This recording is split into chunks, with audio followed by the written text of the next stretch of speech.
औज़ुबिल्लाहिमिनश्शैतानिर्रजीम बिस्मिल्लाहिर्रहमानिर्रहीम। अस्सलामु अलैकुम वरहमतुल्लाहि वबरकातुहू। 7th क्लास के प्यारे बच्चों, आप ठीक तरह से हैं। कल जो हमने माहौलियात के सवाल लिखे थे, आज हमें दूसरा पार्ट करना। पढ़िए और लिखिए। बाज़ इसमों को पढ़ाई के लिए खुद किसी कदर तब्दील करके भारी कम बना दिया जाता है। इसे हम इसमें तकबीर कहते हैं। जैसे पगड़ी से पगड़िया, बात से बतंगड़। कभी शह का लफ्ज़ शुरू में जोड़ देते हैं, जैसे सवार से शह सवार। आप मदरजा झैल अल्फाज में शह का लफ्ज़ लगा कर थोड़ी इसमें तकबीर बनाइए और इनको जुमलों में इस्तेमाल कीजिए।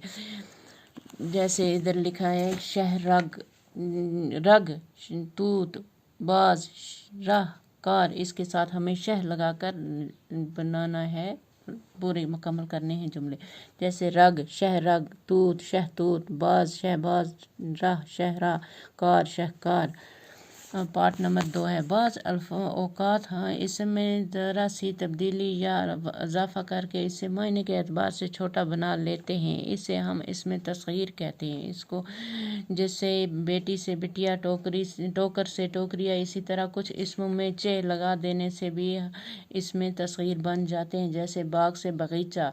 मदरजा झैल इसमों की इसम तस्ग़ीर लिखिए। किताब, देग, खून, पागल। किताब किताबचा, देग देगचा, ख्वांचा, पागल बागीचा। प्यारे बच्चों, ये था आज के सवाल। कल इंशाअल्लाह हम इससे आगे पढ़ेंगे। अस्सलाम।